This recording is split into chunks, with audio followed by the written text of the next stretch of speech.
Hey y'all, what's up? I'm Brian with Fishers Off-Road, and in today's video we are going to be trying an experiment that RyeGuy8888 sent us in from Canada. He commented on the last video we had where we patched the sidewall of the tire.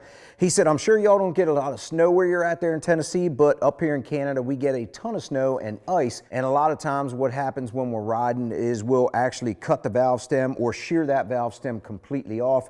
Then we have to actually plug the wheel, not the tire, to get ourselves back to camp. So today we're going to try the experiment that RyeGuy told us about. I'm pretty sure that's how you say your YouTube channel name. If it's not, I'm totally sorry.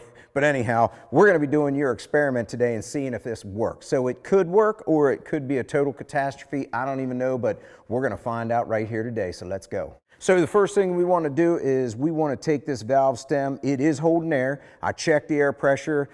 This is holding 8 pounds of air. That's what this tire calls for. We're going to let the air out of this tire, take the valve gut out, and then we're going to get the valve stem, and we're actually going to just rip that valve stem right out of there. It's like a simulated on the trail situation for Canada, but this may not be just a Canada only thing.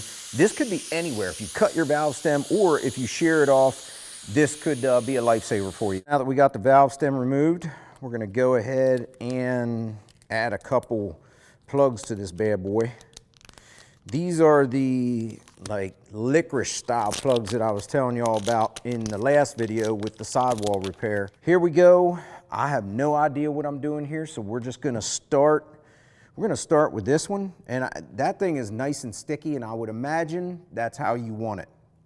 I don't think you'd want to put any glue on there because I don't think it would stay very well. So what we're going to do is take another one here, and I'm thinking I may have to, I don't know, do you take 2 of them and jam them in there right out of the gate? We're going for the trifecta. We're going to stick 3 of these bad boys in here and see what we can do. And I don't know, maybe the key is like 2.5, maybe you cut 1.5, I don't know. I'm trying to give you all a second angle on this. I feel like I'm all up in there. I honestly don't think that I would be a good surgeon. Another thing RyeGuy8888 told us is to make sure you hang on to this little needle valve whenever you get your pump, your air compressor. A lot of times you'll get air compressors or pumps like this. You'll get this little needle valve with it. The key to this is not to throw it away or not to put it somewhere in a drawer, so that you have it on you on the trail, because you will need this for this certain application here.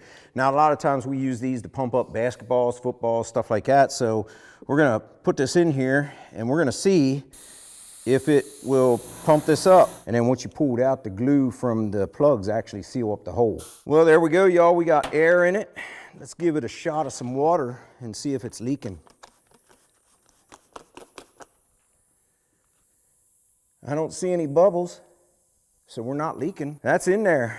There's air in here. I can't tell how much is in here because, of course, you don't have a valve stem, but, she got air in her. The Rockabilly only takes 8 pounds. Well, it's definitely holding some air. I guess that patch is sticky enough, like your plugs. I don't know if you got to put 4 plugs in there or 3 plugs. I don't know exactly what your formula is there, RyeGuy8888, but thanks a lot for sending in the tip. And if you guys got any tips, feel free to hit me up. I'll see y'all. Take care. Have a good one.